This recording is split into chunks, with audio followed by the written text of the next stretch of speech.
Today's Tuesday, November 5th, 2019. Coming up next on Roland Martin Unfiltered, it is election day all across the country. We'll tell you what to watch for and what is at stake in Mississippi.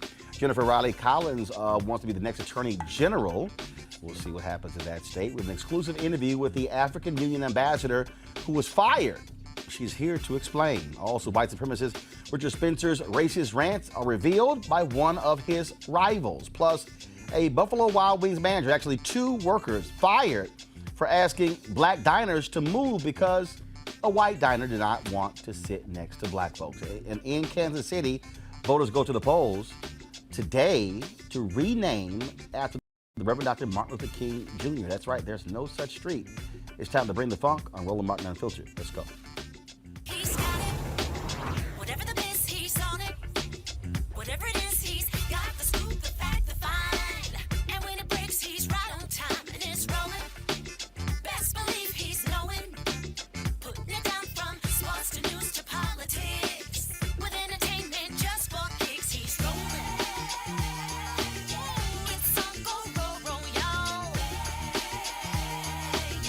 It's Roland Martin, yeah. Rolling with Roland now. He's funky, he's fresh, he's real, the best, you know he's Roland Martin now.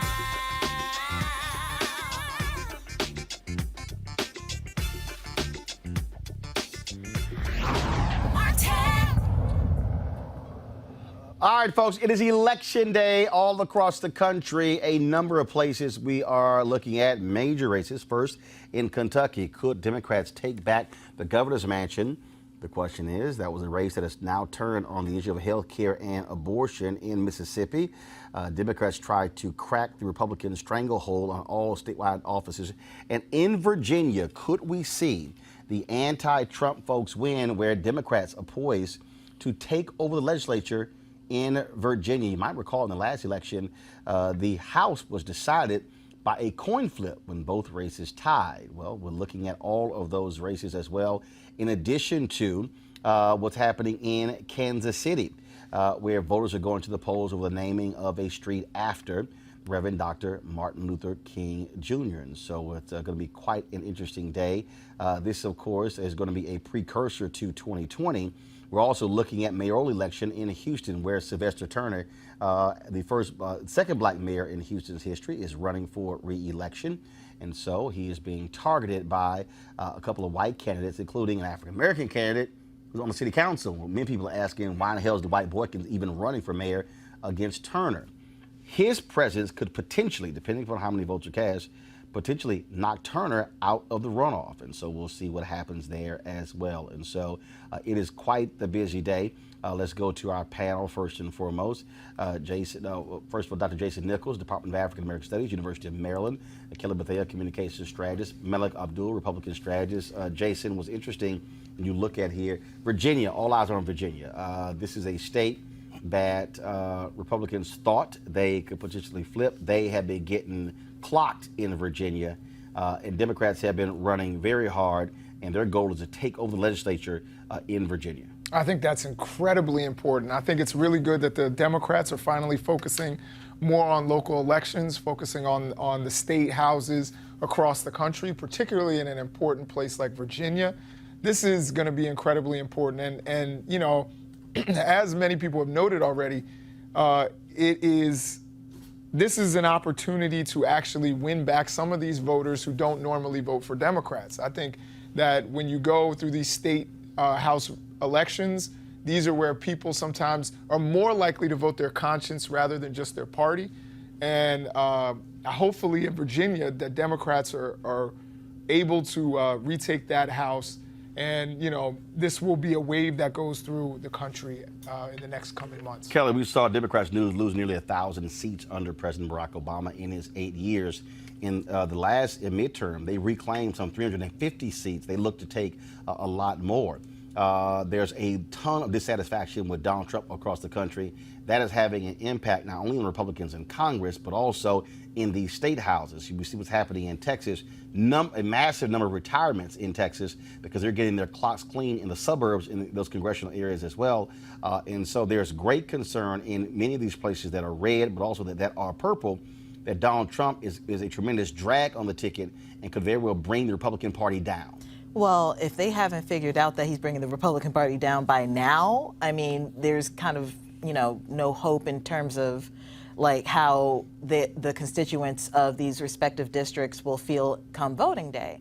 My concern really is the extreme bipartisanship and people just shifting to the Democratic Party just because they don't like Trump, even though that's good in terms of voting and having Democrats, take over in offices, but it'll also kind of mingle up some of the issues of Democrats, and you'll have say blue dog Democrats in certain positions that don't necessarily abide by democratic values and whatnot. Yeah, but the reality is there are places where you do have districts that are evenly split. So the reality is you're going to have centrist Democrats win. Yeah. You're not going to have places where Democrats are going to be left or far left.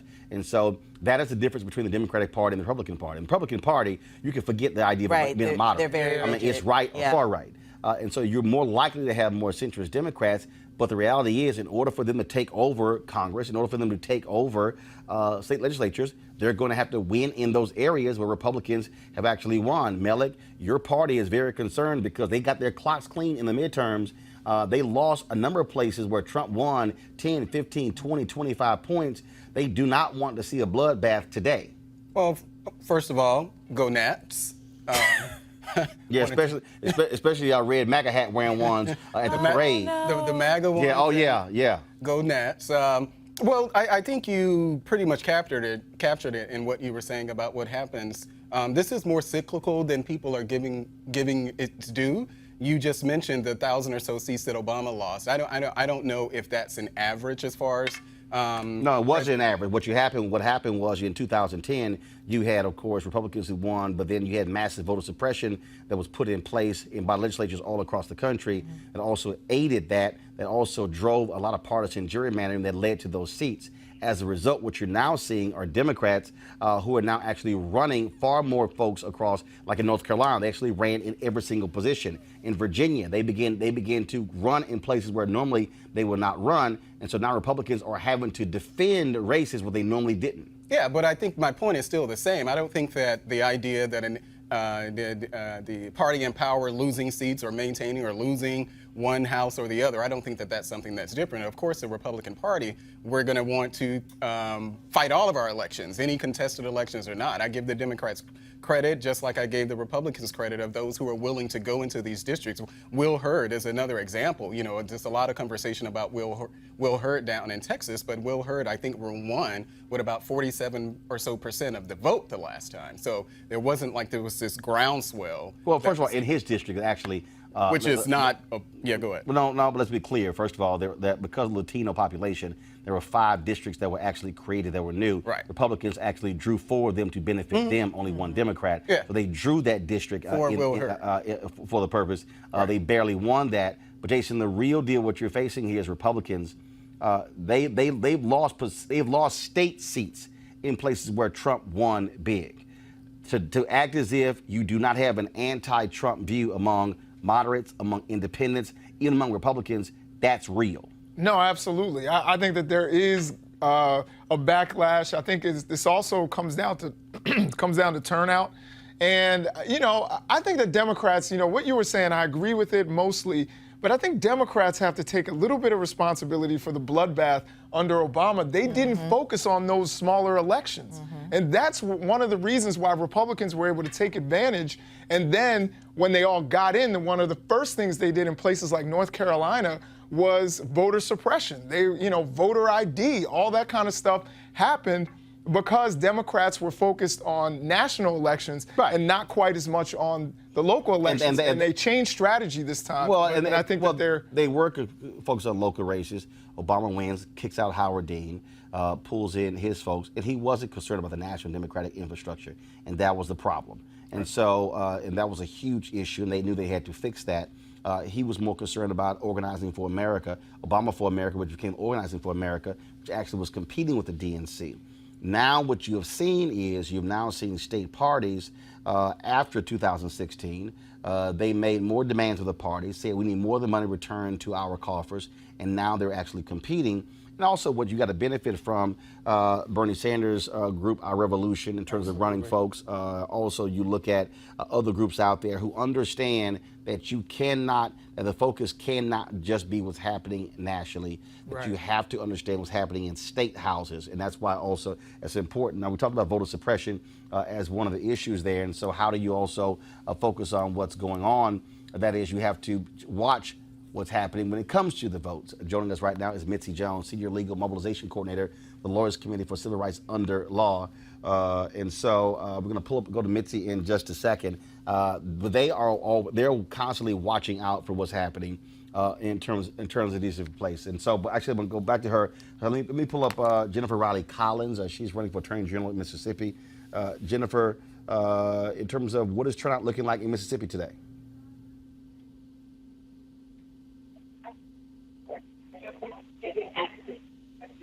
Jennifer? Yes.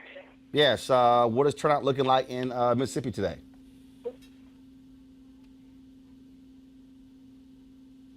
Okay, y'all. Let me know. Y'all, let me know. Hello? Yes, Jennifer. Can you hear me? No, I can't hear you. I hear your assistant asking someone about site. Okay, guys. Y'all, let me know when the call allows are fixed, and then we'll go back to the guest there. I'll go back to what you're saying here. Malik, Republicans are concerned because if they see losses, they're going, man, 2020 is going to be even tougher for us. Well, of course, but my point is that this is not something that's uncommon. It happened in 2008 with Obama. It happened in 2010 with Obama. 12 and every year. No. This is Obama himself. 2008. I'm sorry. 2008, Obama won. Yeah, I'm sorry, not 2008, after Obama got into office. So once we got to the, 2010 midterms, 2012 midterm, these are conversations that parties have all the time. And whether or not the person at the top is a drag on the ticket. In Obama's case, no. First of all, 2012, you didn't see that. And then 2014, of course, they took back the House. Again, that's on the congressional side. The difference here is what's happening on the state level. And that is the difference. And so what you saw is that Republicans solidified control. Now what they're seeing is they're losing control. And so, Republicans are saying that Trump is a drag on the ticket. And so, yes, he's good for Trump, but he's not good for the rest of the party. And what they're concerned about are losing in places that they have traditionally won. Right. That's what's causing them concern. But I don't think that this is something that's just so different, though. I remember these, because I was a Democrat at that time, so I definitely know whether or not Obama was a drag on the party. And Obama didn't have very long coattails. People have to remember that. It's not like he had a lot of long coattails. Of course the party is concerned. The party should be concerned, not specifically because of Donald Trump. Yes, you can say that, he's the top of the ticket, but the party should be concerned about the outreach efforts of the party that has nothing to do with Donald Trump. I think there's a larger discussion to be had about what the party itself is doing that's really divorced from Donald Trump at all. Whether or not we have people running, this is a great time in that we have people like DJ Jordan and others running down in Georgia. We have other Republicans running in Kentucky. So we do have more blacks, because I'm definitely concerned about having more people of color, specifically black, competing in these areas. Whether or not they win or not, the fact that they're jumping in, I think that's something that's just very important to the party as a whole. But you don't think that the ideology of Trump over the past 3-4 years hasn't placed a tarnish on the party? I'm sure it has. And in fact, that was going on while he was running, even when he became the nominee. Well, I'll tell you this: if number one, if there's a bloodbath for Republicans in some of these elections, and you start to see those poll numbers really drop, I think that's going to have an effect particularly, you may see some senators defect. You know, right now they're rallying But what around. does defect look like? I'm though? saying with impeachment. You know, once I it don't think you can see that. it could happen once it starts to dip, you know, I don't low think enough. that And if there's you may have if you have the perfect storm, that's all I'm saying. If you have a perfect storm of a bloodbath in these elections, and then you have the poll numbers drop, you know, they've dropped 6% in the last Right. week. If they keep and the poll going, numbers are going to keep at that same you know, ebb and flow, and of course, perhaps, but I'm saying if you see them continually dropping, you know, people are self-interested. yeah. But I don't It's think not we're just going to about- have the. I don't think we're going to That- have the bloodbath. That's though. perhaps we're going to lose maybe some seats. We're going to lose some seats, which makes sense. But I gotta ask you this here, because first of all, what's happening on Capitol Hill with the investigation and the impeachment inquiry also has an impact. So now what we see today, where you have Trump's guy, the U.S. ambassador to the EU, Gordon Sondland, who now changed his testimony. Who he says, yes, there was indeed a quid pro quo. Now, did people believe him when he said that it wasn't? No, hold up. They shouldn't. No, You know, no, hold up. shouldn't believe Hold any up. of those guys. He said there was a quid pro quo. They also have other folks who actually testified to that. What's amazing is you've got Republicans who are actually saying that, I'm just like Lindsey Graham. I'm not going to bother reading the transcripts.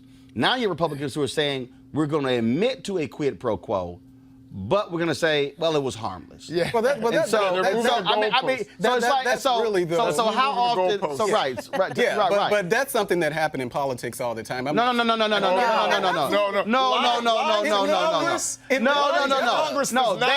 They have consistently. Absolutely. Hold up, Melik. They have said over and over and over again. No quid pro quo. Donald Trump talked about he had a perfect call. He keeps yelling, read the transcript. Well, first of all, we have not actually read the transcript. We have read notes, not the actual transcript. But then now you got him saying, reveal the name of the whistleblower. Okay, Rand Paul's like, reveal the name of the whistleblower. But the thing is, my point that I'm making is that that's actually a political strategy. The thing that they're saying now about, well, it's a quid pro quo, but maybe, you know, it wasn't impeachable or something. That's actually a valid argument, whether or not. But It's a good strategy. What's a valid argument? Not a valid argument. The fact of the discussion of a quid pro quo, really what we're talking about is a conspiracy to commit a quid pro quo. No. We know. like you that's don't literally even what need happened. What are you talking about? It's impeachable without But a we quid know pro what quo. Zelensky said. Oh, so hold on. So basically what you're saying is that, like the guy who got busted for trying to blow the synagogue, because he didn't actually blow it up, what? Not that big of a deal? I didn't say it wasn't a big deal. I didn't say it wasn't a big deal. I'm talking about a quid pro quo. You have to get something in return. So what is it that the Trump administration got in return? To be a quid pro quo. To be the president, to even request. No. To be the president, to request a foreign government investigate your political rival. What did he get in return for that, though? For that request, what did he get? And let's also talk about the ambassador today. You're very right. He did change his testimony, but what he also testified to was that he had a follow-up conversation with the president of the United States and asked him specifically, "What is it that you want?" And President Trump said he did not want a quid pro quo. Now that's what he said. We don't have to believe him. So why? Go ahead, Kelly. Hold on, Kelly. Go ahead. That's kind of like saying, you know, he's saying, I'm not asking for a quid pro quo, but. Like, that's what it sounds like to me. It's like, I don't really want to do this illegal thing, but I want you to do this. But if you're going to talk about impeaching the president of the United States, you need to have something more concrete than what I thought. Talking to the president of because he also testified that Trump said that he did not want a quid pro quo. First of all, you do have something concrete, Malik. But he testified that Trump said that he did not want a quid pro quo. No, listen. He lied. Your boy lied. Your boy lied, and then when he got busted, it was like, look, I ain't going to jail for his ass. So, first of all, I'm not going to commit perjury. Who's lying? Wait. The ambassador said, here's the ambassador. I am not going to jail for this dude. I am not trying to sit here and throw my damn life away because of Donald Trump. I better come clean because guess what? I lied initially. Then they had the facts. It was like, So how do you know which You're one in was the lie? contempt of Congress. How do you know which one Well, was the lie? something can be corroborated and let's- something let's- can't. Let's There's look that. at There's let's look that. at the testimony. Let's look at the testimony from another ambassador. Let's look at the testimony from Bill Taylor. Let's look at the testimony from Lieutenant Colonel Vindman. But they All of weren't them- lying though. all of But them- what if they go back and switch their testimony? But Have they? Hold up, have they? Well, No, hold on. No. First of all, they could. Are you serious? But that's the same. Oh, right, You're saying right. that, but because you're saying that, okay, well, the ambassador lied at first. We believe he lied because other people. He admitted he He lied. just said he lied. Why do you change the testimony? So if he No. said, Hold on. No. Answer the question. Answer the question, the ambassador said. No. Nice try. Answer the question. Why would he change his testimony? Well, I would assume that someone changed their testimony because they may have not been truthful in what it is that they were saying. Okay, so that's Okay, a lie. so he But what we lied. also Which means he lied. But what we also know is because you can't say that, okay, well, we believe that he lied the first time. We believe him when he said that he's First not of all, lying. we knew he was lying the first time. So Because he had other people who corroborated the quid pro quo. So when he goes to the second time, we say, well, we believe part of what he said, but what Donald Trump said to him, which is what he testified Oh, hold on. to, First of all, we just don't believe we know Donald Trump lying. First of all, Donald Trump lied about lies. So you literally, so the ambassador if you ask can Donald be both Trump, truthful. if you ask Donald Trump what time did you wake up, if he woke up at 6, he would lie and say he woke up at 4. Oh, that's just ridiculous. No, it's Roland. not. You know that ridiculous. Donald Trump is a liar. Donald Trump has lied but he didn't, from he the said moment what Donald Trump said. He said what Donald Trump said. very well be a But you guys lie. don't believe what he said. Donald Trump said. Nice try. Jason, go ahead. But you Jason, don't go ahead believe before I go to Donald Trump Mr. Jones. despite what he Jason, go said. ahead. Everybody has been missing throughout mainstream news is that you don't even need That's a my quid pro point. quo. That's It's my not point. But that's what we're talking about. though. Just the phone call in and of itself is impeachable. But that's what we're. You know, we don't even we're need talking the about the quid pro quid quo. pro. But that's what we're the talking icing about. on the Hey, cake. he said that he talked to the president, and the president said he didn't want a quid pro quo. But you guys say, let's not believe him when he says that. because that's Trump nice is a try. liar. But that's when you're a mafia guy, you don't say. Oh, so now we're with the mafia. Hell yes. Because that's what your boy. That's what your boy learned his but the tricks. ambassador- You don't go but and the say, ambassador- hey, I want this guy whacked tomorrow. You just don't do believe that. what he said. He told you you're what like- Trump said. You want to know what the First of president all, said, but you said, well, it don't matter what he said because he's a liar anyway. Oh, he lied anyway. So it Guess doesn't what? matter what he said because you're not going to believe him. And your boy, You don't even need and the your quid pro boy, quo. and your boy Trump, who you gonna vote for again, is a massive liar. In November, a we massive, have a lot of liars who are politicians that people vote for. massive But none of liar. them- Let me go to but Missy none of Jones. them except Let me go to Misty President Trump Jones with is the the Law Center for president. Civil Rights Under Law. Misty, y'all of course are with your nerve center watching what's happening. Any major complaints around the country? Folks having problem voting today? No, it's really been pretty steady in terms of what we're experiencing. We've had about 1,000 calls right now from around the country. Most of them are concentrated from Colorado, Mississippi, Virginia, and Texas. And most of them are inquiries about where do I vote? You know, what's my polling place? Why is my polling place not open? Because there are a lot of small municipal elections or ballot measures that don't cover an entire county and that kind of thing. So there's a lot of that type of question. We have had a number of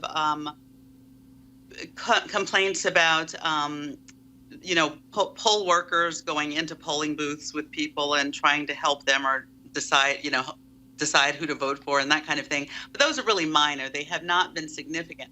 What is significant is that there have been so many calls. There's such a heightened interest, I think, I think our data shows this, from the public in voting, that the number of calls we're getting this year compared with comparable years, these are all off years, of course, it's astounding just in terms of the volume. Well, look, we certainly are hopeful that people will have an opportunity to vote where they need to and not being blocked as a result. And so we thank the Lawyers Committee for doing their work. If people got any issues, what number should they call? They should call 866-OUR-VOTE. That's 866-687-8683. And I do want to say really quickly for voters in Georgia and Valdesta and Lowndes, their polls are staying open until 8 p.m. tonight because of action taken by partners to, because there were some issues when the polls opened this morning.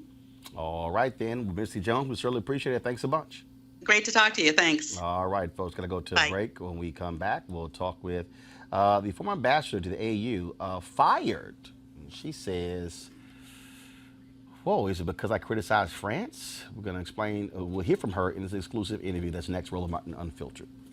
You want to check out Roland Martin Unfiltered?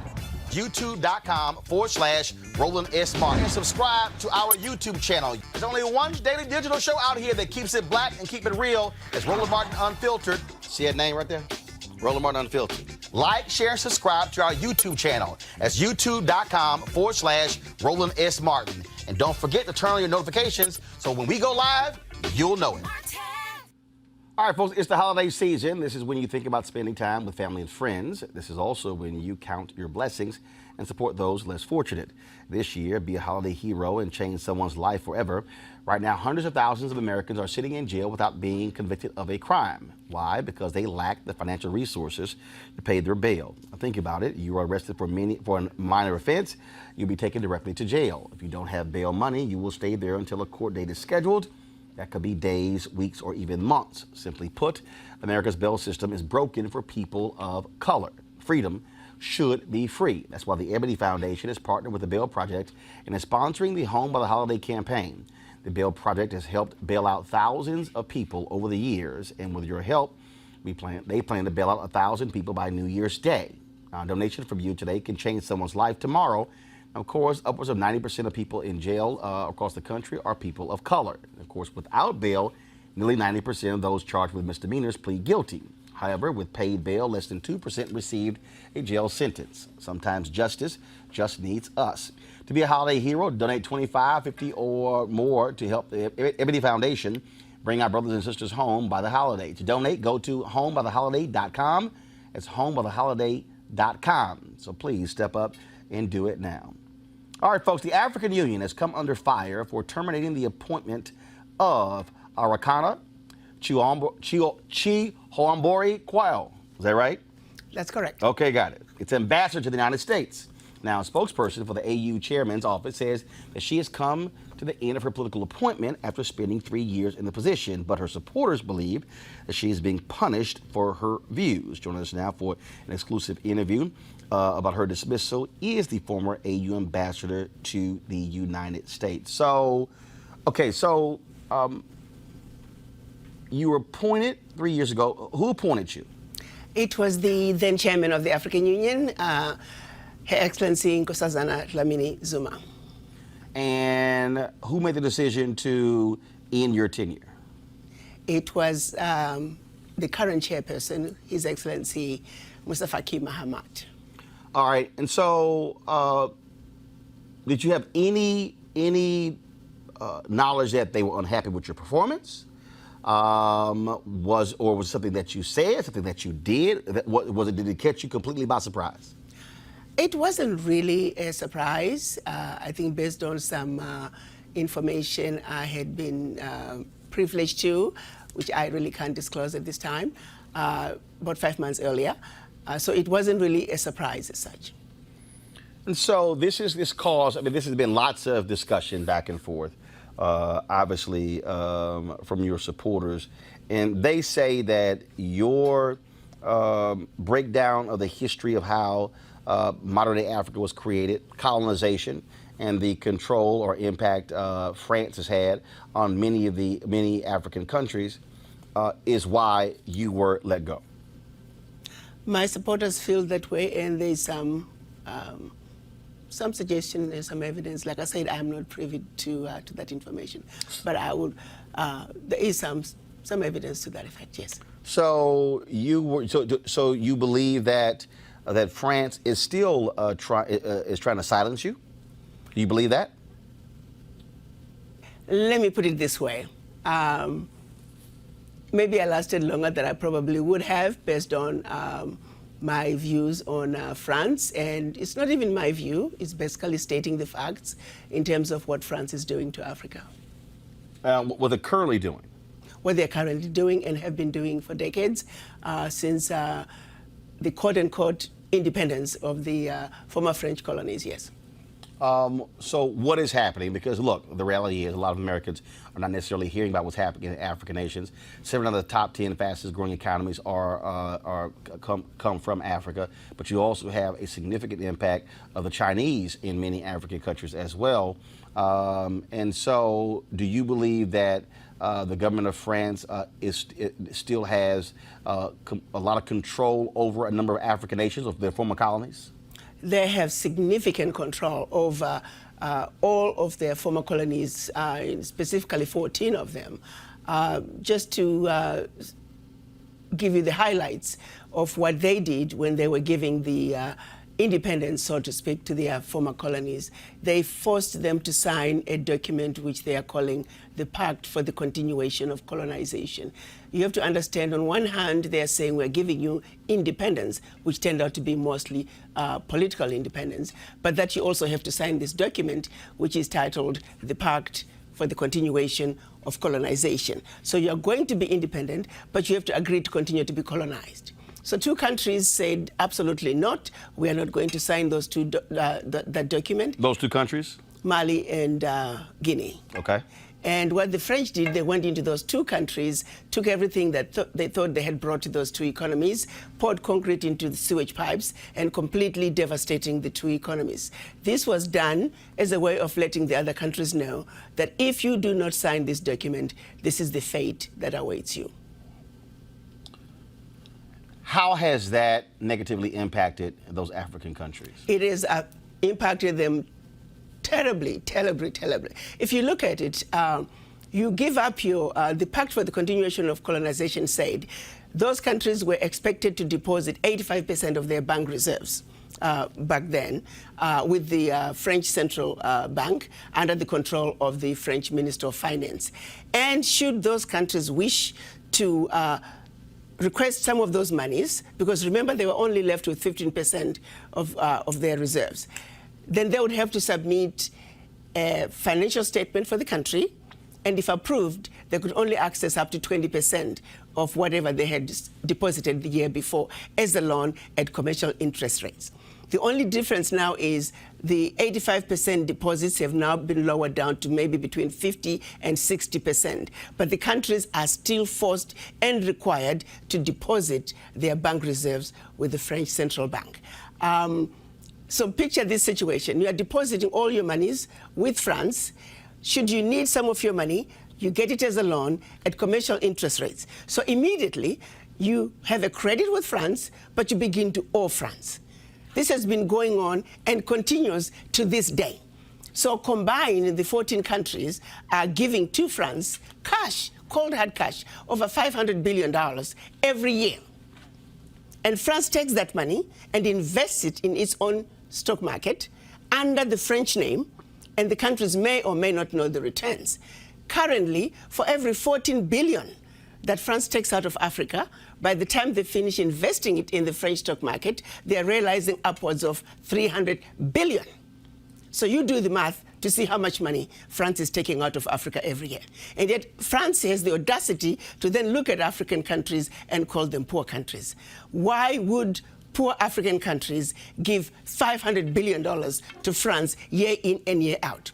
What really gets me the most is, how does the world sit back and watch this carnage take place in Africa? Where is the United Nations? This is the body that's supposed to be looking out for any violations of human rights. It is my humble opinion that singularly, what France is doing to Africa is the biggest violation of human rights. Women and children are dying of starvation, youth unemployment, when the same poor countries are giving $500 billion to France. It simply does not make any sense. And I don't know how the world can sit back and watch all this unfold and nobody is saying anything. It's unacceptable. It is wrong, and we're simply asking France to do what is right, what is just, and what is fair with the Africans. I attended the event that took place at the embassy here, and we actually ran your speech. Where you gave the history of what took place and how modern-day Africa was carved up. For the folks who don't know, explain the Berlin Conference. The Berlin Conference was our colonizers' way of seeing to it that Africa and her children are forever defeated and dominated. They came together in Berlin at the invitation of the then Chancellor of Germany, Bismarck, to divide up Africa. 1891? What was November 1884 Got to it. February of 1885. Got it. They met and chopped up Africa into the tiny little economies that we see today. Economies that clearly cannot survive on their own. Economies that are easy to destabilize should they begin to look like they're having a leg up. Economies that will make it very difficult for these countries to trade with each other. You see, economic development is increased productivity from one production cycle to the other. If you interfere with the ability of countries to trade, you immediately mess with economic development. So that partitioning of Africa back in 1884 and those partitionings remain in place today is responsible for a lot of what has happened in Africa, our inability to grow our economies, our inability to travel from one country to the other. You look at tourism. If you need to go to Africa and visit 3 different countries, you got to send your passport to DC 3 different times. And each time your passport comes back, you got to send it again to another country, 2, 3, 4 weeks before you get your passport back. And then you got to send it back to Washington. At times, those embassies are on the same street. You could have walked from one embassy to the other, but you can't do it. And by the time you get your passport back with the 3rd visa, the visa for the first country is expired. Who needs to go through all that? So you say, forget it, I'm not going to Africa, I'm going to Europe. At every level, what we see happening today in Africa that affects economic development is directly related to what was done in 1884. You try to go from one part of Africa to the other. It's easier to fly into Europe and then come back down. Why? A lot of the airspaces were closed. All of it, thanks to the Berlin Conference. So people don't realize that that decision has everlasting implications on what goes on in Africa, and at the end of the day, it crystallizes down to our failure to grow our economies because it is very expensive to do business from one country to the other. So I'm going to Ghana in December. So if I'm in Ghana and I want to fly to Nigeria or go to Kenya, what's that process? Nigeria is almost impossible because it's going to take you a while to get a visa to go to Nigeria. I'm not so sure about Kenya, but again, you need a visa to those countries. But if I was in France and I wanted to go to Germany or I wanted to go to another European country, as a U.S. citizen with a U.S. passport, you're fine. You can just go.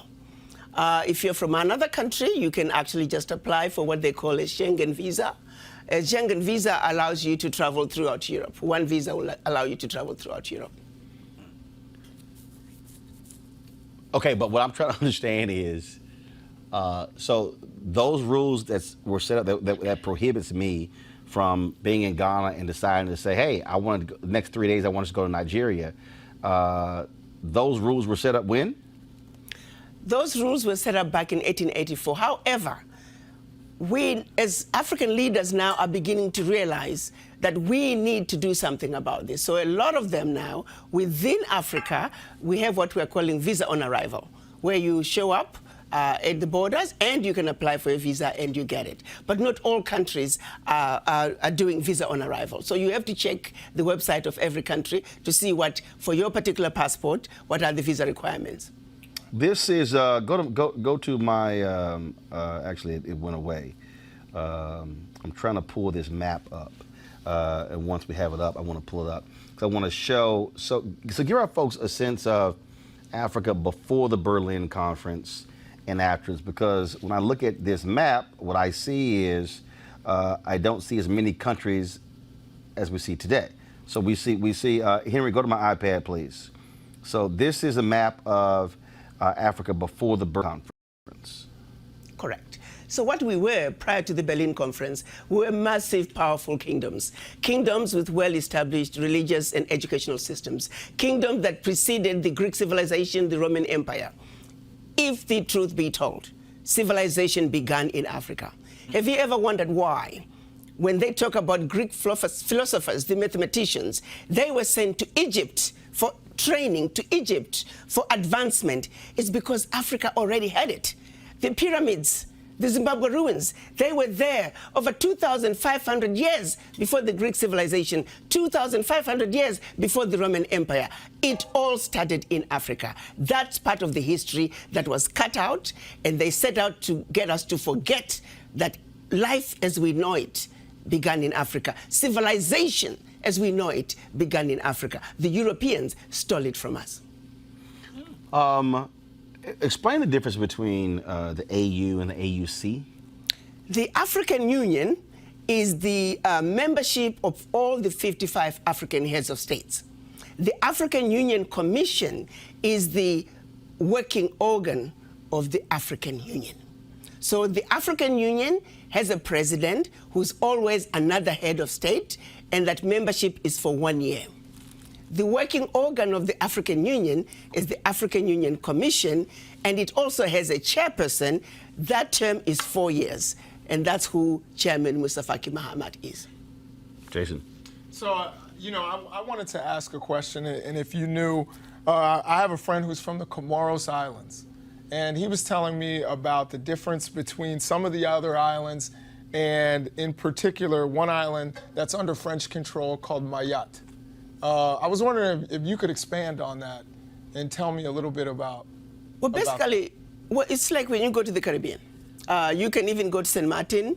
You have one part which is Dutch and the other part which is French. They just chopped up these islands and these countries arbitrarily. It depends on who wanted what. You take, for example, part of the Kilimanjaro was supposed to all be in Tanzania, but I think it was one of the queens, the English queens was visiting, and the story goes that the granddaughter says, "Oh, but grandma, I like that mountain." And so the grandma just said, "Okay, no problem. Let's just move the border a little bit into Tanzania so my granddaughter can have part of Mount Kilimanjaro." It was so very random, depending on who felt what. You look at how the DRC dips into Zambia in a very funny way. It's because Leopold decided he wanted a little bit more of the copper in Zambia, so he just carved it out the way he wanted it. It was all very arbitrary, and if you had a voice and the ability to do so and say, "This is what I want," okay, no problem, we put the border here.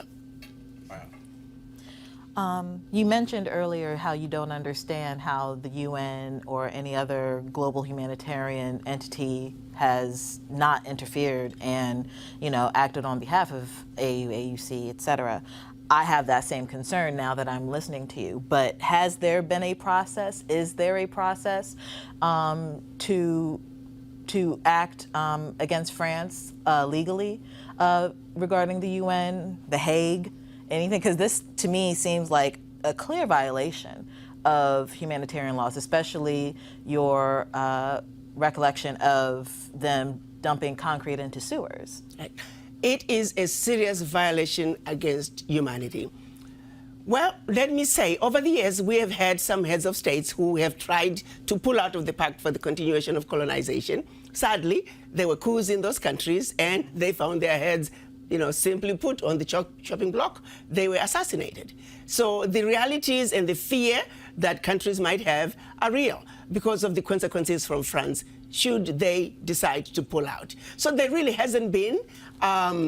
Lately, we heard about the Vice Prime Minister of Italy. They were sick and tired of the young African youth crossing the Mediterranean and ending up on the southern borders. And so they challenged France and said, "Listen, next time we receive these refugees, we are going to bring them to France because you are the one who's taking all those funds out of Africa. That's why African economies cannot develop themselves because of what France is doing in Africa." So, but there hasn't been a coordinated effort to really say, France, enough is enough. You have got to stop this. And I think, as a black woman, as a mother, I'm at a point where I've had enough. What would that and something needs to be done. What would that take for a coordinated effort? If all of Africa could come together, if the entire continent could come together. But our reality is, because of the stronghold that France has on Africa, France can destabilize any of its former colonies with the push of a button. So the reality is trying to push back against France is mission impossible at this time, which is why we are very pleased that finally the African heads of states were able to come together and agreed on what we are calling the African Continental Free Trade Area. You got to understand, back in 1963, when our Pan-African leaders came together and created the Organization of African Unity, they were trying to undo the damage done by the Berlin Conference. But unfortunately, when they went to Addis Ababa, they were divided. We had the Casablanca group, who were Ghana, Guinea, Mali, Egypt, Morocco, Algeria, and Tunisia. They were outnumbered by the others, who were the nationalists, who said, let's go slow. The Casablanca group, who said, Africa for the Africans, at home and abroad, African Union now. Had we won, had the Casablanca group won in 1963, Africa would be in a very different place because all these borders would have been eliminated back then. They came up with a compromise, which we are calling Organization of African Unity. Year in, year out, for 55 years. The African heads of states met. The issue of an Africa speaking with one voice, one continent, one Africa was tabled. And year in and year out, we failed to reach consensus until last year, March 2018, when they finally agreed that enough is enough. Africa must speak with one voice. Africa must enter the world stage as one customs union, as one continent, speaking with one voice. That is the only way that Africa can begin to take her rightful place on the world stage. So it's been a lengthy process thanks to the legacy of colonization. It seems to me that this should have been a slam dunk. It's common sense. But because of interferences from former colonizers that just kept getting in the way. You look, for example, now West Africa is trying to have the West African ECO and have one currency for West Africa. Even that process, it has taken decades because they keep getting interference from outside. So yes, efforts have been made, but not in a coordinated way because of influences and interruptions, interference from the outside. Ambassador, may I ask another question? And that is about Kwame Nkrumah. Do you think that France and some of these European powers were involved in the death of Kwame Nkrumah? Not so much France. France was mostly involved in coups that took place in its former colonies. We've had a total of 67 coups on the continent, and 26 countries were involved. And of the 26 countries, 16 countries were former French colonies. Hey, I just wanted to just mention very quickly, this is it's overwhelming. Yes, it is. And thank you for your bravery and even speaking out. Yes. But one of the things that I was sitting here and I was actually going to the comments, and I guess I don't have a question as so much as a statement. The education that you're giving us, I've never really considered the Berlin Conference. I've never considered. That crux is of it what all, set too. all this in motion. Yeah, I mean, I've really never considered that. But to hear you really just give us that timeline and the parallel to what's happening here on in the United States as far as European influence, and to hear what's going on in Africa and the things that have kept the African citizens, the motherland, have kept them behind, the money, the $500 billion, to France and things like that. It's a lot, but I can listen to you all day. I should say that. But the parallel that I'm really if we read these things in history books and we talk a lot in politics about, and a lot of people don't want to hear it because they say, well, that was a long time ago. Well, look at the result of what's happening now. So what do you want what can African Americans do to help? I want the African Americans to understand their history, to understand that what goes on in Africa is your problem, you must own it. As a person of African descent, Africa is home, Africa is your anchor, and that you need to realize that until you fill that void, the average African American, if not all African Americans, whether they realize it or not, there is a void from not knowing where you come from. And that void has got to be filled in. It is a void that is very in the subconscious, deep in your subconscious. First, you must realize that void is there. African Americans and descendants of former slaves around the globe, they are the only ones who struggle with the issue of where do I come from? I had a conversation with one of my girlfriends, an African American, about 7 years ago. And I honestly can't believe that in my old age and all these years that I've lived in this country, it had never occurred to me that the issue of where do I come from is an issue. Because I've never had to ask myself that. Until one day I'm having a conversation with her, and she just looked me straight in the face and says, you know, those of you from the continent, you never have to deal with the issues that we deal with as African Americans. The simple issue of where do I come from? And for a split second, I stopped and I put myself in her position to say, I wonder what it feels like to not know where you came from. I had this overwhelming sadness, and I quickly snapped myself out of it. Now, can you imagine living in that sadness of just not knowing where you come from? Can you imagine?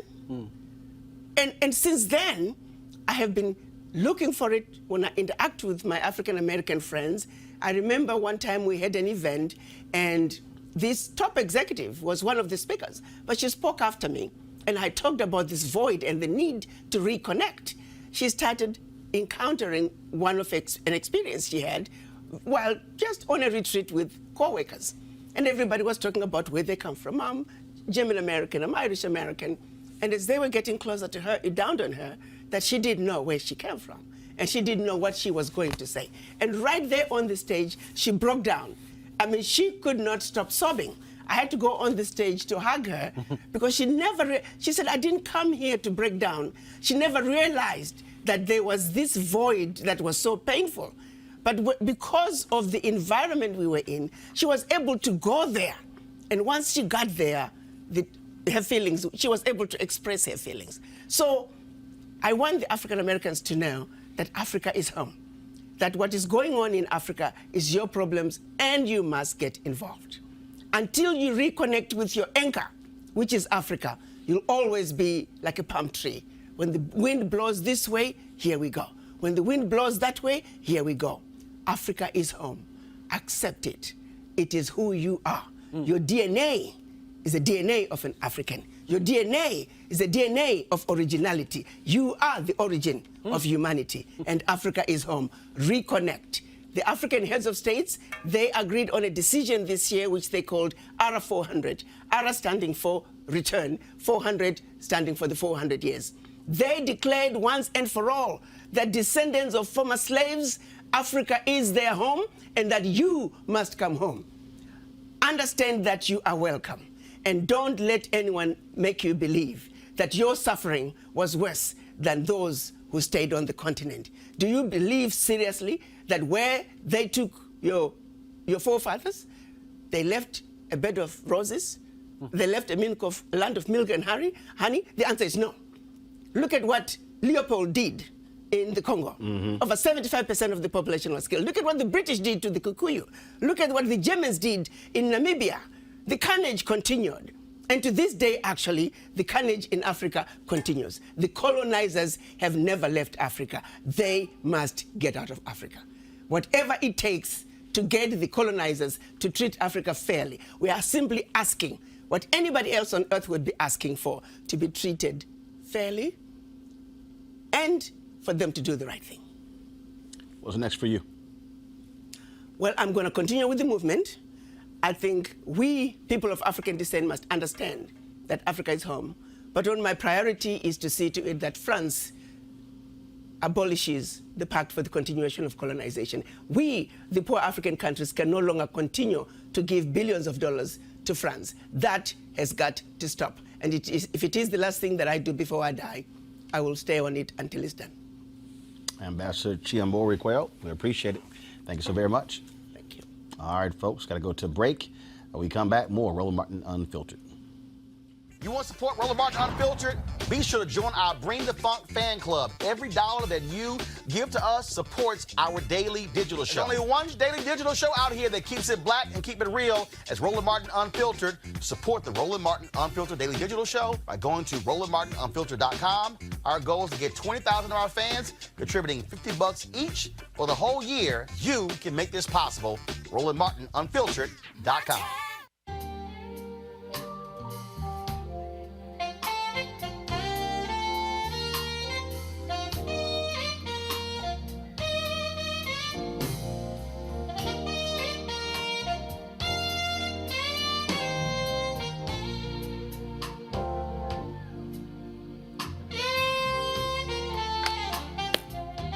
right, second annual Luxe Jazz Festival, folks, takes place in Cabo, November 7th through the 11th. That's right, Thursday through Sunday. I leave tomorrow. Looking forward to being there. Of course, if you want to participate, lifeluxejazz.com. But if you cannot attend, go to gfntv.com. Of course, they will be live streaming the 3 days worth of concerts featuring, you saw Gerald Albright, Alex Bouillon, Raul Madon, Incognito, Pieces of a Dream, Kirk Whalum, Average White Band, Donna McClurkin, Shalea, Roy Ayers, Tom Brown, Ronnie Laws, and Ernest Crowles. Again, gfntv.com. Get your live streaming pass, $10.99. All those concerts covering 3 days, and so you don't want to miss that. And of course, I'll be broadcasting from Cabo on Thursday and Friday, so looking forward to that.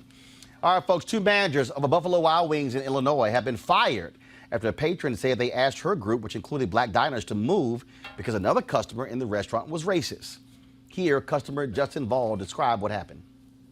We're here to talk about the incident that happened Saturday, October 26th at the Buffalo Wild Wings, 79th and 79 and 59 in Naperville. So we were going there. We were taking our kids there on that night. The kids had played a few basketball games that day. One of the kids, Mike, who's here with us today, it was actually his birthday. So after the basketball games, we had went to a fun center in Naperville, and then after that, all the kids were hungry, so we wanted to take them out to eat. So we went into Buffalo Wild Wings, and I was actually the first one to walk in the door. And as I walk in the door, I was greeted by the host, and the hostess came to me and asked me, how many are in your party? And I told them we have 15. So the host said, okay, let me take a second, walk over and get set up. So I originally had told them 15, and I realized we actually had a few more than expected, so we actually had 18. So I walked over to the host who was setting the tables, and I said, excuse me, we actually have 18. So I wanted to make sure that he was set up to accommodate us. So I walked back up to the front, and 1 or 2 minutes passed, and the host comes back up front, and he says, or he asked me, what race are you? So he asked me what race I was, and I immediately was appalled. I was astonished. I was in a restaurant trying to take my family, our friends and kids, to a restaurant, and I was being asked what race I was. So I was immediately astonished. I was even asked this question, but I responded, what does that matter? And so the host said, well, we have a regular customer here who doesn't want to sit around black people. Okay. So at this point, excuse me, this is a very tough time for us. So I just told him we're going to go ahead and sit down. And at this point, there's a lot of things racing through my mind. I'm surprised. I feel disrespected. I actually, and I don't even know what to say because nothing like this has ever happened. So we go to take a seat. We kind of file in with our large party and go to sit down. We're sitting right behind this customer, this racist customer, this racist regular customer who knowingly is racist by the staff. And we sit right behind him very uncomfortably, and we sit down and take a seat at the table. And at this point, this is where I shared with Marcus and the rest of the adults kind of what was going on. And they were immediately astonished as well and surprised and almost, thought I was kind of making it up. But we could realize there's some tension in the room because that racist customer continued to look back at us and give us some dirty looks. We did not speak with them, but we could tell that he did not want us there. Us being blacks, biracial, just a very unique and diverse and happy group. And obviously this bigot of a customer did not want us sitting there in a public establishment where we were wanted. So then a couple minutes went by while we were sitting there waiting, and one of the managers came over to us. This gentleman came over to us, and he says, speaks to Marcus and I, and comes and kneels down at the side of the table and says, excuse me, but we're going to have to move you guys. This table is reserved. Well, those two managers don't have a job, Jason.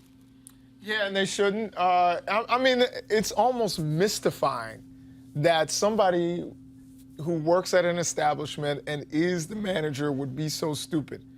I mean, this is almost like, I mean, have they not heard of Rosa Parks? Or like it's the stupidest thing that I've ever seen, you know, someone who is manager at an establishment do. You would think that they would know better. Like, I can't even imagine it. Well, they don't. I can. They don't.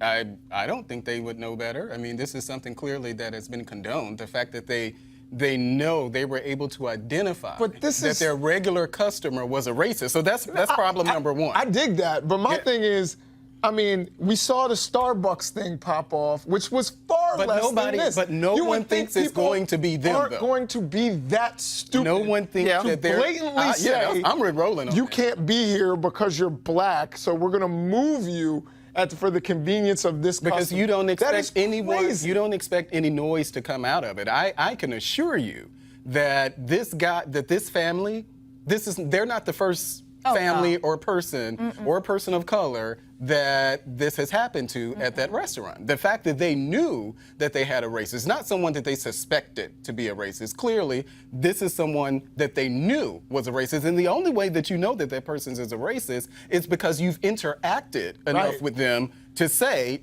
definitively, okay, well, and to have the cojones to tell someone, you know, first of all, ask them about your race. I mean, I don't even know. Yeah, that's weird. As if they look Swedish. I don't know. I mean, You had I a guess party of 18. Yeah. You're going to get more money from them. Yeah. Like it. But they've done it before, But that's not the though. point. They've done it before, and I'm glad Right. that they've been The point is, Yeah. you got two managers who got no problem making racists feel comfortable, Kelly. No, I mean, It doesn't make economic sense. no, but racism doesn't make sense. Racism That- never made economic sense. Right. I disagree with that. I think racism has made economic sense. for people. No, what I mean is the amount of time and energy put into that, and also the denial of income as well. So the bottom line is, look, the amount of money that was actually spent to keep schools closed. Hell, white kids weren't even going to school. Bottom line is, folks have been stuck on stupid, but this is a perfect example of when you're comfortable with racism, you want black people, Kelly, to accede to their demands. And to Jason's point about, you know, racism being economically beneficial, it's only up until a certain point anyway, because at the end of the day, like you said, the structure itself is just not sustainable on its ideology alone. You have to put in extra effort, extra time, extra anything to go above and beyond to be that stupid, which is exactly what you see here. It's like they had to lie and say that there was another party that was larger than theirs by one person. By one person coming. So that's why they had to move. When everything else failed, when common sense failed, they had to be even dumber to cover up the dumb thing that they were doing. So it's just not sustainable. The damage had been done. And did I hear him correctly when he said that they asked when they went into the restaurant what their race was? I think they were like about to sit down or something. I think they asked the roof would have been off the restaurant when they asked me that question. They would have had to call the police there at that moment where they asked me what my race was. Let me say it again. And I hope black people went and applied for those two. There are two vacant manager jobs at Buffalo Wild Wings. And so again, y'all, to all of you racists, I hope they get damages. To all of you racists, I greatly appreciate you showing yourselves. Please, because I think you're going to personally ensure that black unemployment is eradicated. So I want the bigots to keep showing themselves. Yeah. Because we're going to make sure they keep getting fired. Somebody needs to. And again, if y'all looking for a job, please, by all means, show up at the Buffalo Wild Wings to do so. It would be absolutely great if we could see that happen. And so, to all the racists and the bigots, way to go. All right, speaking of a racist, Richard Spencer, we try to put a respectable face on the alt-right frankly, white supremacy, has been caught on tape using racist slurs against African Americans and Jewish people. Oh, no shock. The audio was released on YouTube by one of his rivals, former Breitbart writer Milo Yiannopoulos, who's actually gone broke. Why? Because, well, he's a bigot as well. Boy, ain't nothing like white racists on white racist crime. Yeah. Look at God. Look at God. Here's the audio. We're coming back here like a fucking 100 times. I am so mad. I am so fucking mad at these people. They don't do this to fucking me. We're gonna fucking ritualistically humiliate them. I am coming back here every fucking weekend if I have to. Like, this is never over. I win, they fucking lose.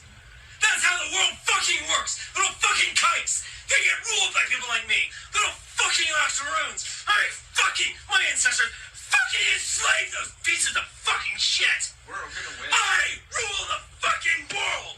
Those pieces of shit get ruled by people like me. They look up and see a face like mine looking down at them. That's how the fucking world works. We are gonna destroy this fucking town. Yeah. So See, when I had when I had Richard Spencer on TV One, and it was very interesting when I had him on, because one, here's why I did it. Now, one, we knew he was an absolutely racist white supremacist, but see, I wanted people to understand the game, okay? Because see what happened. All these media people were writing about how he dresses, the whole preppy look. He went to a private school in Dallas. Went to Duke. What did he say? Who was his mentor? His white racist mentor at Duke? Stephen Miller. Well, Stephen Miller, he was Stephen Miller's mentor. So all the races hung together. So all the little races hung together. And it was very interesting too, because see, so when he asked me who I was, and I love all these stupid people who don't know how to debate. He thought I was going to say black man. Then I tell him, I said, I'm a man. He was like, see, my deal is, I love throwing people off when you debated him. And I was sitting here and I was just letting him just dig his hole deeper and deeper. Because I wanted to show people, one, how clueless and ignorant these folks are, and how they try to play this little cute game of, no, we've got no problem with y'all. We just want our own piece of the world. No, these are the people who have no problem with Trump in office. The people right here. Because Trump pushes their little buttons of demographic changes, the whole white fear, stuff along those lines. And when this audio gets leaked, like, Richard, we knew that's who you were. We knew you were racist. That was like water is wet. We knew that. You know. And Milo as well. Yeah. And all the racist games that he's played. Yeah, and that's my thing about, I'm not surprised that Richard Spencer was caught on camera or video, audio, anywhere saying that. And for all of that mouth that he had, talking about what he would do, he didn't do that when he came here when the inauguration, when somebody knocked him in his mouth here during Trump's inauguration. In fact, he had the police come, they crowded around him. So for all of that bravado that he had about what he was going to do, he didn't bring it to the people when he came here. He damn sure didn't raise his voice with me. Well, he's not going to do that. But Milo, dude, seriously, you of all people, because they're two peas in the same pot. We don't even have to overanalyze that. Him and what's this guy's name? Milo Spencer? or Richard Spencer. Milo and Spencer actually hate each other. Yeah, no. But they're two sides of the same hate coin. each other because they're competing for the same audience. Right. Oh, well. And they're competing for the same money. They do the same thing. And both of them are trying to present this other view. See, this is the thing that people need to understand about white mainstream media. They fall for the okie doke because, see, a Spencer and a Milo, they don't wear Klan hood. Nope.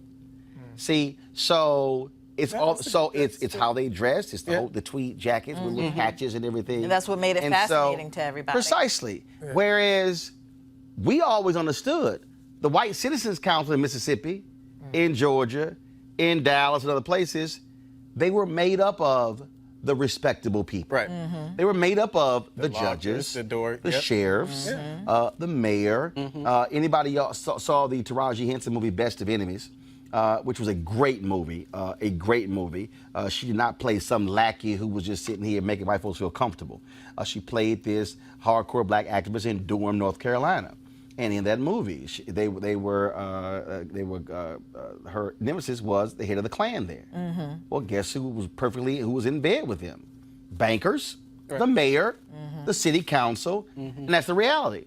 But see, Spencer comes along with this whole new message, this new sheen, and media starts talking about how his whole preppy look.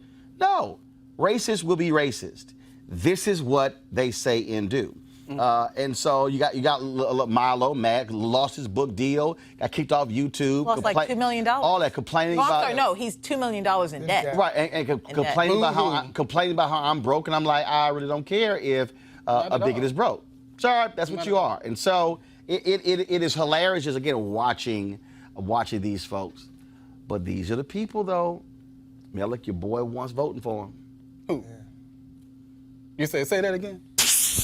These are the folks your boy wants voting for him. Well, I don't think he's so gung-ho on people like Richard Spencer and others voting for him. He does not mind if he gets their vote, but I don't think that's something. Say it again. Who was Stephen Miller's mentor?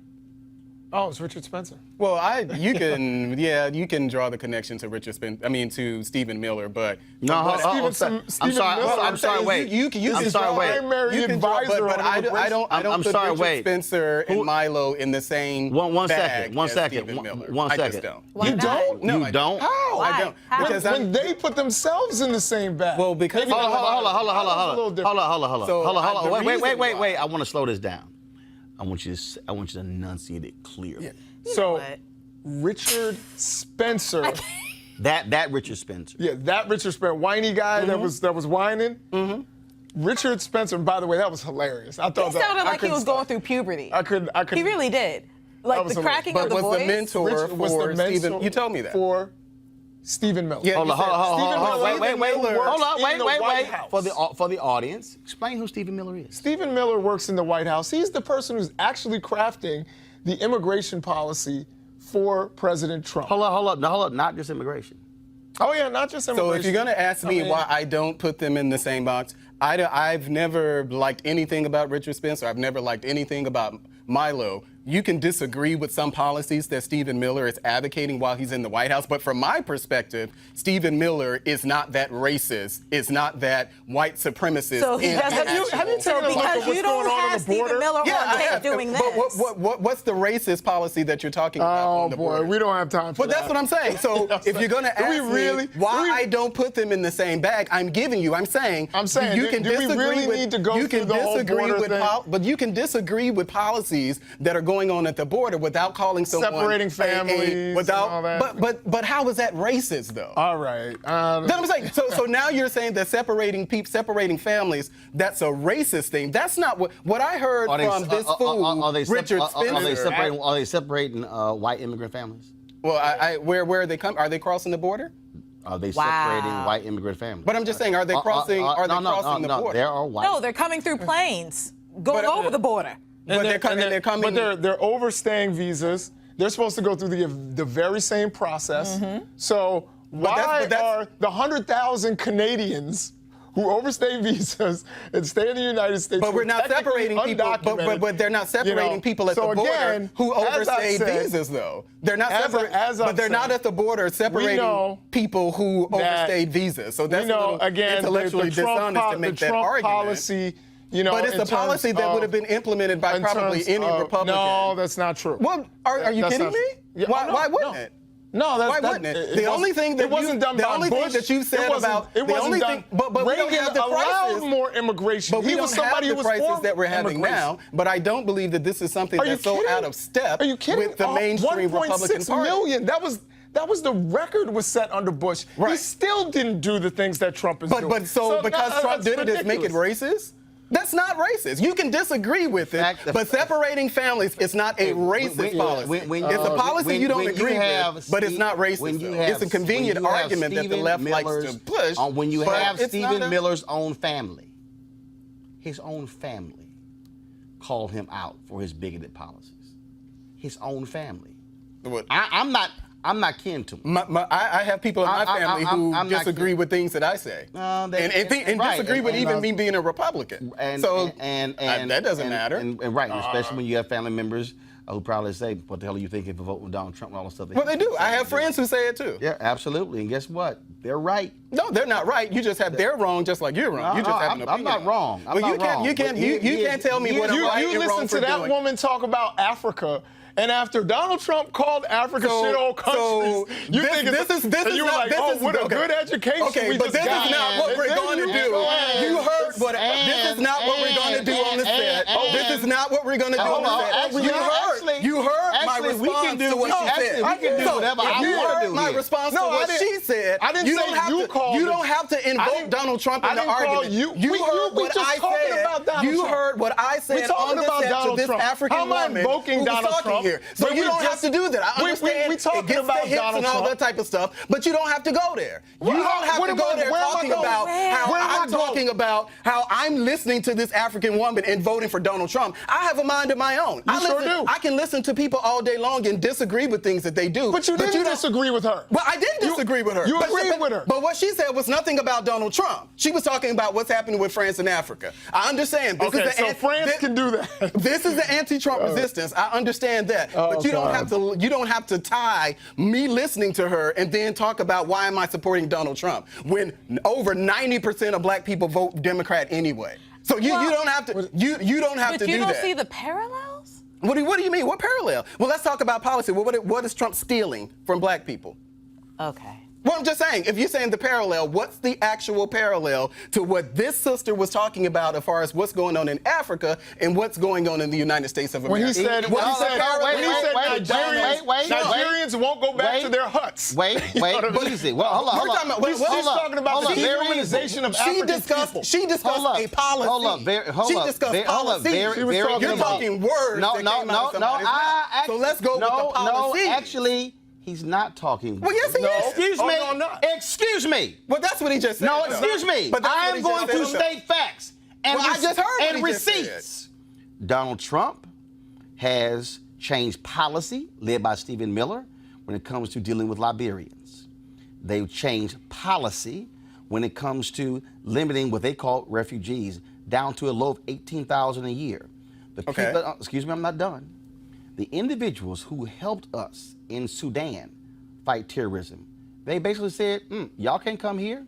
He has changed immigration policy that has had a negative impact on African nations, on Haiti, nations of people of color. He has said, why can't we get more folks from Denmark? And so, what you have is a colonizer in the White House. So I can link. No, you can't. Actually, I can. Oh, yeah, I forgot. You can't. I can link Donald do that. Trump to what that sister was talking about in when she's talking about what has happened historically with African nations as well. When you have an individual who has no regard for African nations, who call them shithole countries, that's what he said. And his policies, they won't go back to their huts. His policies reflect that. Those are receipts, Malik. Well, that's, I mean, as we already discussed, it doesn't matter what Donald Trump says or does. No. Deal with the receipts. Well, did he do what I said about Liberia? I don't know the answer to that, Roland. I don't know the answer to that. Guess what? You know the answer Guess what? I don't know the answer Kristen to that. Clark with the Lawyers Committee for Civil Rights Under Law was on this show and talked about the fight. I'm not done. Well, I'm not on there, talked so I about don't know. the fight that they had with the Trump administration when it came to Liberians. Well, I don't know anything about that. Well, guess what? You know what? Well, damn it, use Google. Well, you want me to Google it on the show? Hey, hold up. Well, you go right ahead. You know about them lowering the number of refugees that are allowed in the country. You know that. I do know about that. But I do know about that. And you know about the things about the Somalian sister who's in Congress. I can disagree with that or I can agree with it. But it doesn't mean that just because you guys have an opinion on something that I have to agree with what it is that you're saying. He lowered the number of refugees. You say, okay, well, that makes him a racist. That somehow, I guess, The fact of what we were talking about. Bottom liners is here, folks. Bottom liners is here. It doesn't matter what Folks, he says. we just talked about Richard Spencer. We talked about Richard Spencer. And you heard what Richard Spencer said. And we said point blank. You heard Richard what Spencer said. Richard Spencer made it perfectly clear. Said, "Hail Trump." Who looked up to him when he was at Duke? If you are Stephen Miller and you look up to a racist white supremacist in college, in fact, if you go back to look at the writings of Stephen Miller in college, Stephen Miller then is the Stephen Miller now. And this is the man who is a senior advisor to Donald Trump in the Oval Office. It is clear. It is undeniable. It is factual. There are receipts. We can finger pop. You can do whatever you want to. But the bottom line is a bigoted, racist Stephen Miller is advising the person who is sitting in the Oval Office. And don't forget, you've had individuals in the Trump administration who've had to resign because of their ties to other white supremacists. Something must be consistent if he seems to manage to attract these type dislike of Donald people. Trump. No, these are just factual. That's what All right, folks, you want to support Roland Martin Unfiltered? Please go to RolandMartinUnfiltered.com. This is where, of course, we will call out the bigots, regardless of who they are. And we'll show them exactly who they are. No, you don't, Roland. Such as the dude. Oh, yes, we do. No, you don't. Yes, we do. I mean, I'll be more than happy. You will call out anything that was so close to plays wrapping Trump up or this show. the Republican Party. It doesn't matter. You will call out anything. It's amazing. You will call out anything that thinks Donald Trump or the Republican Party It's amazing when you make excuses. It is not even an excuse, Roland. That's just the reality of how it is. That's a debate tactic. A bigoted individual. All right, y'all. RolandMartinUnfiltered.com, Cash App, PayPal, Square. Join our Bring the Funk fan club. Please support what we do. Tomorrow, I'll be traveling to Cabo. We broadcasting from Cabo on Thursday and Friday. Tomorrow, we got election results right here on Roland Martin Unfiltered. And I wonder if the Mississippi candidate, remember the one who pictured in front of this massive Confederate flag? Remember that one? Wonder if he won. Oh, matter of fact, it wasn't one Confederate flag. There's about 30 of them. But hey, it's a Mississippi thing. Probably Texas. No, it's not. That's your state. That's your state. The great state of Mississippi. That's your state. Where the rebel flag is still, where the rebel flag is still of Mississippi. And I dare say, it is. I dare say the ambassador. The ambassador talked about the Berlin Conference. Don't forget, it was in 1891 when Mississippi held a state convention where they ensured that African American will never ever be elected statewide. That's not true. Let's deal with facts. Actually was. Well, and how many African Americans have not won an election? I said statewide. And guess what? How many African Americans? Prior to that, there were African Americans. How many African Americans have been affected by that law in Mississippi? Prior to that, African Americans were elected statewide. Let's talk about receipts. Ever since then. How many African Americans have been affected by that? Not one was elected. How many African Americans have been affected by it? Easy. You read it just None. like I did. None. It just doesn't fit your argument. No. Nobody black can be elected statewide because it's your state. What? We've actually had blacks elected statewide in Texas. What? Have there been any elected black? And it has Let me ask you a question. And it has nothing to do with the law. Have there been any blacks elected statewide in Mississippi since 1890? I do not believe so. Let me ask you a question. Jason, you teach African American history. Have there been any black people elected statewide? First of all, you don't even have the answer. This is the game. Well, I do know. No, I asked you yes or no. Because yes or no. No, it has not. It has nothing to do with the law. So there's not a single African American. It has nothing to do with what it has to do with Jim Crow law that you're referencing. And in fact, you've read it. What it has to do with? That has been tested once in the history. What it has to do with? The 1890 law, and only one person has been affected by that. That was Ronnie Musgrove, let me say it, y'all. Who eventually ended up becoming governor. No, here's why. You can get rid of it. Here's why. Don't try to act as if this is the reason why black people aren't winning statewide. The law that I'm speaking of, the law I'm speaking of is a way to simply protect. A lie, Roland. See, here's the piece. Nobody black can get through the current system in Mississippi. Mississippi created a backstop. That's not even true. Mississippi created a backstop. That's not even true. Mississippi created a backstop. Focus on Texas. Mississippi created a backstop. Because you don't if somebody black got through the one way, they got a second way to stop them from getting through. How many times has that law been tested, Roland? Because nobody. How many times has it been tested, nobody black Roland? got through. How many times has it been tested? I'm gonna see y'all tomorrow, Roland Martin Unfiltered. That's Mississippi, y'all. Once. That's Malik State. Yeah, absolutely. You With can the Confederate flag. You can still, mock Mississippi with the all rebel day flag long. still in I their rep flag. hard for Mississippi. That's exactly what I do. Mm-hmm. Nobody's against Mississippi.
You want to check out Roland Martin Unfiltered?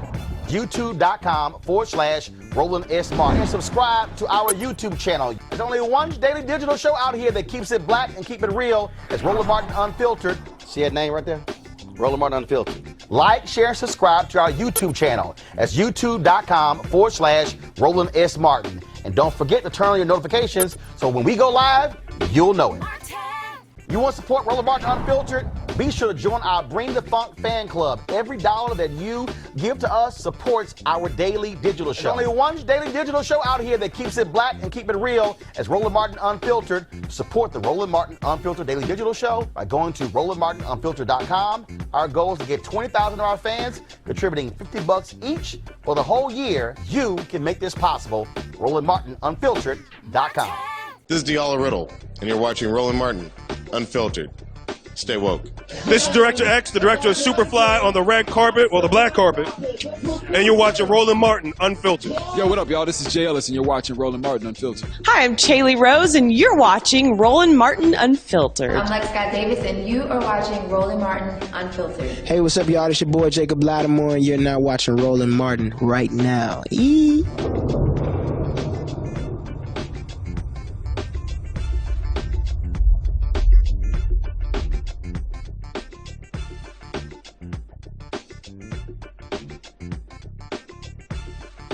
Hey fam, want to check out Roland Martin Unfiltered? The blackest show on all of digital, cable, and broadcast. Check out our audio podcast.